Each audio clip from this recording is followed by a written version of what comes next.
Hey, welcome back. In this short video, we're going to learn 5 easy steps to learn how to sketch. If you practice these 5 easy steps on a regular basis, you'll be sketching like a pro in no time. I'm Strathburn. Let's get started. Using screenshots is a great way to find suitable reference material. First of all, put your subject in a tight frame like this. Then start looking for some obvious angles and reference points. Notice that I am starting with just some very small reference points. Then draw from those reference points with very positive strokes.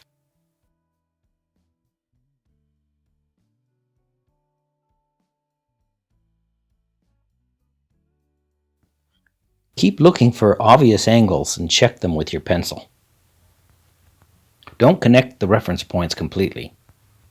Just make each one identifiable and then move on looking for new reference points.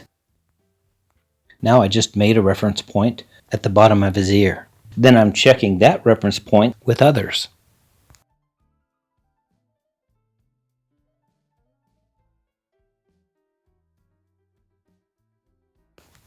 Here's another angle I want to be aware of. I don't draw that angle on the paper, I'm just aware of it. Check the angle from his hat to his chin and make a small mark there.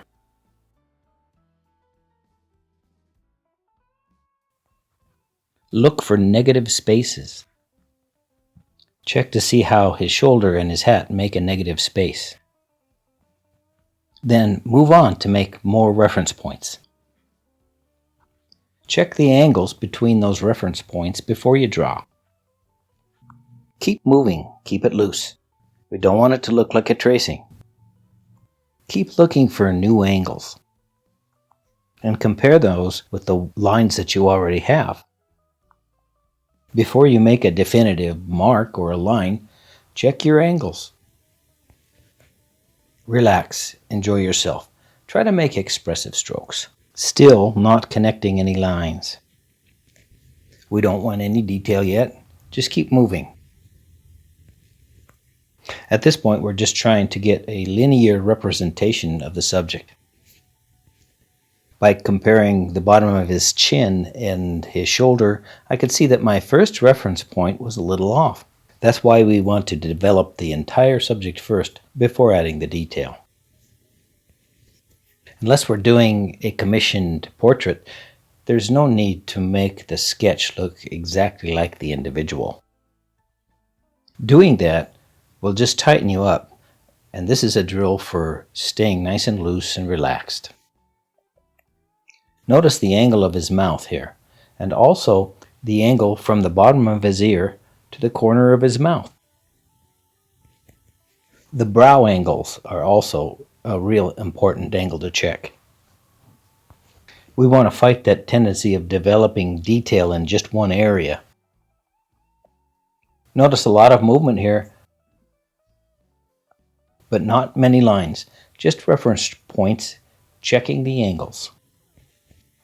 Once you know your reference point is in the right spot, press hard, be expressive. This shows so much confidence in your sketching. No slow, jiggly lines here.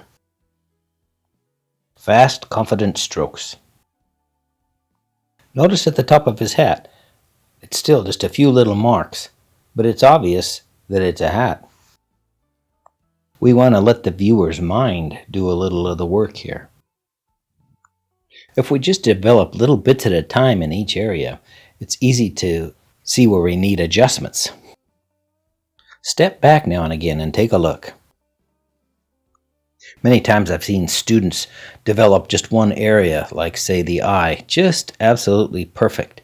But then when they step back, they realize that maybe they're too close together or that it's in the wrong spot.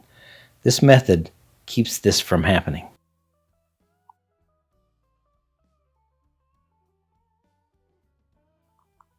Notice that the subject's eyes are really shaded by his hat.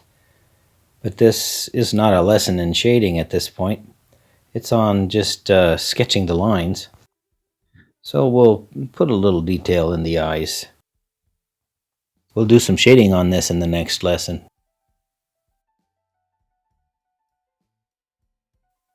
Whoa, had a little confusion there trying to decide what pencil I wanted to use. Now we can start to strengthen some lines, but we still don't want to connect them. We want to keep them nice and open and free. Again, like I said, we want to let the viewer's eye do a little of the work. Practice these things we've talked about. It'll really improve your drawing.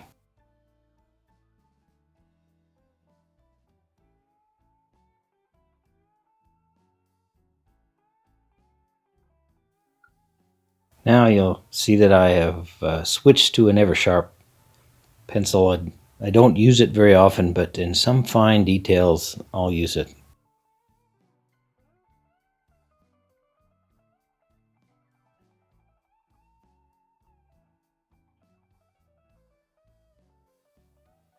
Okay, so here's some things we want to avoid.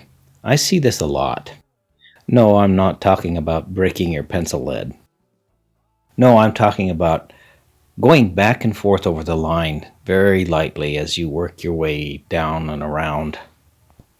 First of all, this method shows a lack of confidence, and second, it leads to a lot of erasing later. Erasing always shows smudges, and if we have to do too much of it, it really muddies up our piece. So don't draw like this. Stop it. And this is what happens when we connect all the lines. See, it looks like a child's coloring book, and then even when we start shading or coloring in, that's what it will look like, is a child's coloring book. So we'll do some shading in the next lesson. Possibly we might paint this. Please like and subscribe and hit that notification bell. I'm Stephen Rathburn. Catch you on the next one.